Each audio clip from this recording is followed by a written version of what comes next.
Hello, my fellow comic book collectors. This is the Price Variance Show with Mark and Alan. Well, I'm Alan, he's Mark. And we're going to be talking about underground comics. These are comics that came out in the 60s, 70s, usually. That's where they sort of started. And, they still exist to this day. But they're ones that are sort of under the like they didn't go by the comic code. They did their own thing. They had humor that was usually adult or risque, I would say.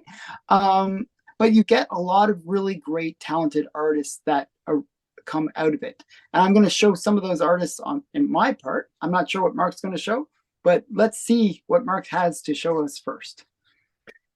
I'm going to show you something. This only ran for 2 issues, but it's quite a lot. The underground comics never went for a long run, did they?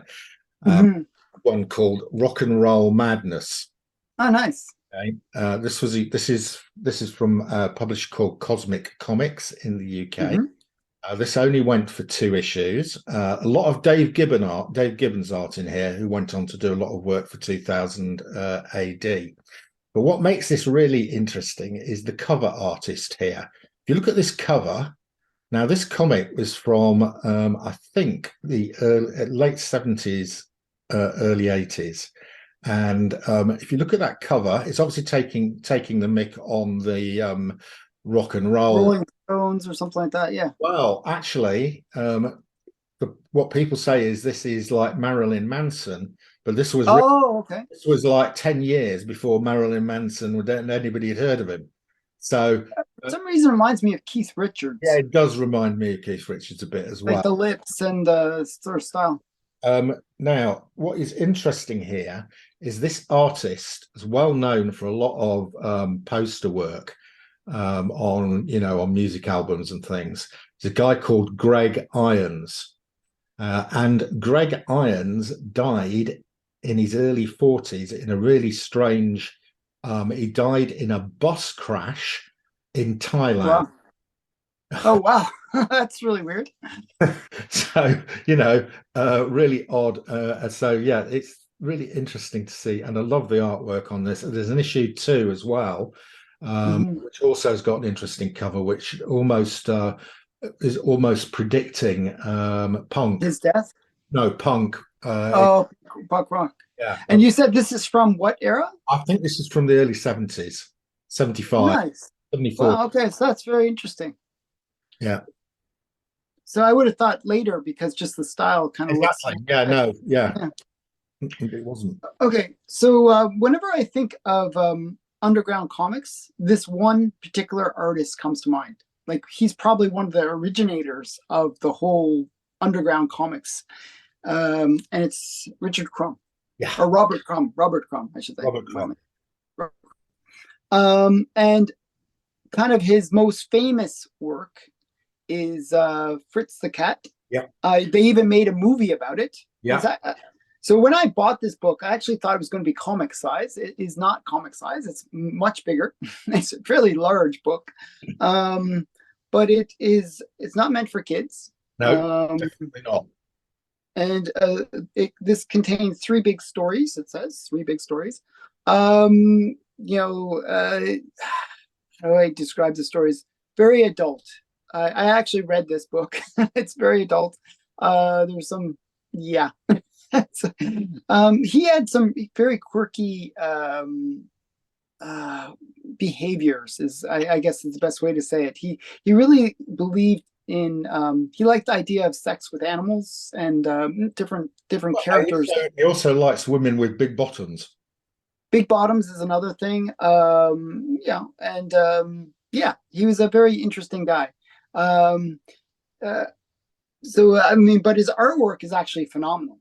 Like he very detailed, actually very good artwork, despite his maybe odd behavior. So, but Fritz the Cat is probably one of his most famous work. So yeah.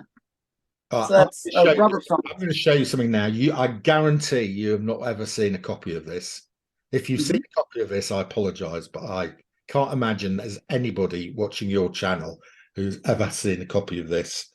Hmm. This is a copy of LFSC, which stands for Librarians for Social Change. Oh, nice. Okay. This is from the early 70s as well. And this was a comic produced by a librarian who lived in Brighton. And he got together with some of his fellow librarians, Hmm. produced this comic, which basically is complaining about libraries and how they didn't keep subversive literature or underground comics or the type of radical thing these people felt they should be. Like, And I yeah. read about this guy. He produced this single-handedly, and Hmm. he printed it using an old style copier type, hand-driven. Oh, wow. Those like the ones where you Yeah, rotate and then it spits out the. that he kept under his bed in his bed sit. Okay. So Wow. copies of this there are were ever made, I don't know, and how many there are still left, I don't know. But this is a Mhm. really interesting underground comic. You can see the art style; it's typical, underground comic-y type stuff. Um, you know, political satire mainly. Um, promoting the ideals of librarians for social change. There we go. Nice. Nice. Okay, so I'm going to stick with Robert Crumb, and I'm going to show you a couple more books from him. One of the ones that kind of was one of the more famous titles was Zap. This is Zap Zero. Nice. Um, It's worth pointing out that these comics Alan is showing are expensive comics now. They might have been cheap underground comics at the time, but yeah, these are the hard. only problem is this one is not a first print. Uh, If they were first prints, they'd be insanely expensive, yeah, like thousands of dollars actually. yeah. Um, I actually looked it up later and I was like, oh, it's not a first print. Actually, it's written on the back now that it's not a first print. The first print you can see it has it's 25 cents. Yeah. But Zap Comic really launched a bunch of major characters for Robert Crumb. Mr. Natural. So I'm going to show you Mr. Natural. Yeah. Zap Comics #1. Yeah. And again, this is a second print. Yeah. Even as a second print, it's worth hundreds of dollars. Yeah, no, it's still expensive in second print. Yeah, but it's it kind of showcases a lot of his work. Mr. Natural is his big character from this. This is Mr. Natural right there.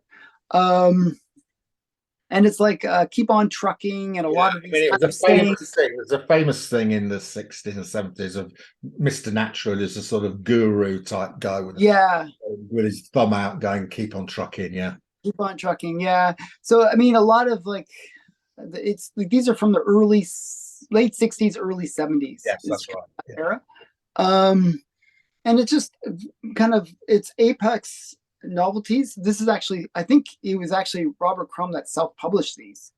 It's very like it led into Last Gasp, which I believe was still Robert Crumb. I'm not sure if he owned it or he was. Sure whether he owned it. Yeah, it was kind of a weird thing. And then it became Kitchen Sink. Like it kind of went from Last Gasp to Kitchen Sink. Right. And Kitchen Sink was a fairly major publisher, actually. Yeah. So these are both from Apex Novelties, which is the precursor. So, I just figured I'd show some more Robert Crumb. Okay, one of the first underground magazines was a comic called Yellow Dog. Oh, I was actually going to bring Yellow Dog, so good thing I didn't bring it. This is from 1973. This envelope, and this came out in 1970. It was the 5th anniversary edition.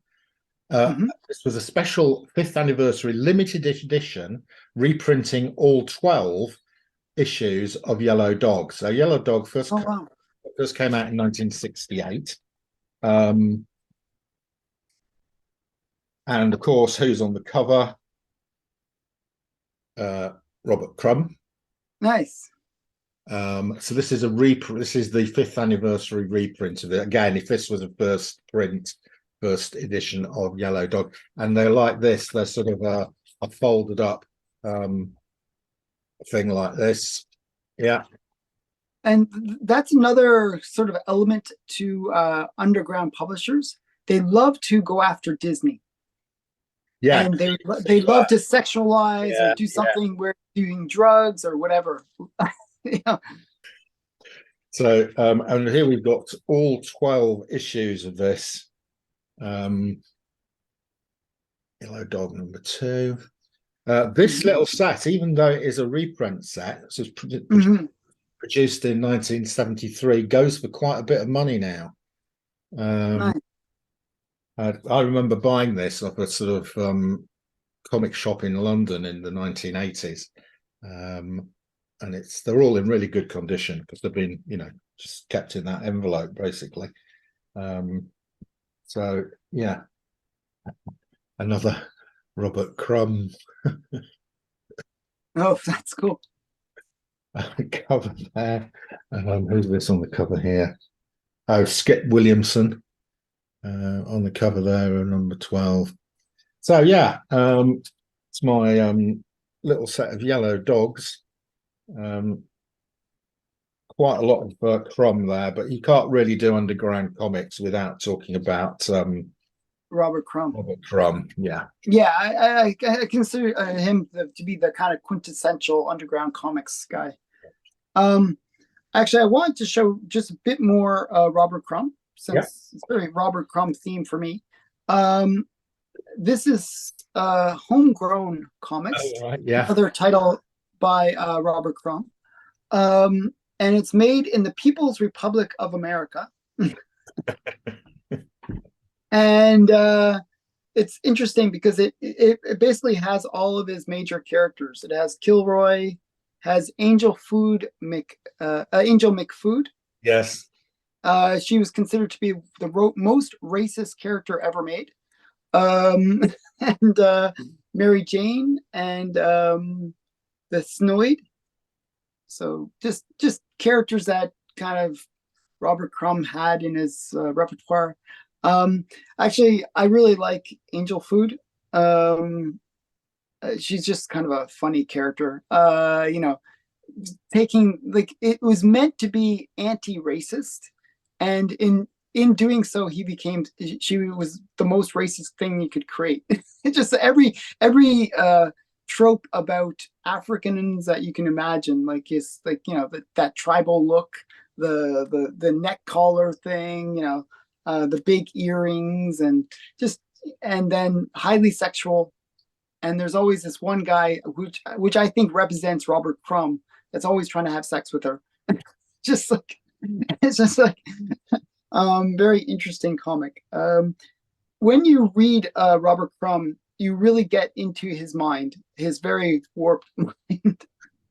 And here's another one. I think this is actually maybe his wife or his girlfriend. This one is San Francisco Comic Book number 3. It's another Robert Crum cover. So I just figured I'd show a little bit more Robert Crum. Again, I actually like Robert Crum, even though he's I know. I've got the collected works books. There's a series of hardback books which collects all Robert Crum's work. Yeah, so really good. Okay. Yeah. So, and we're going to show some more cool underground comics over on Mark's channel. So go over there and check it out. Yeah, do.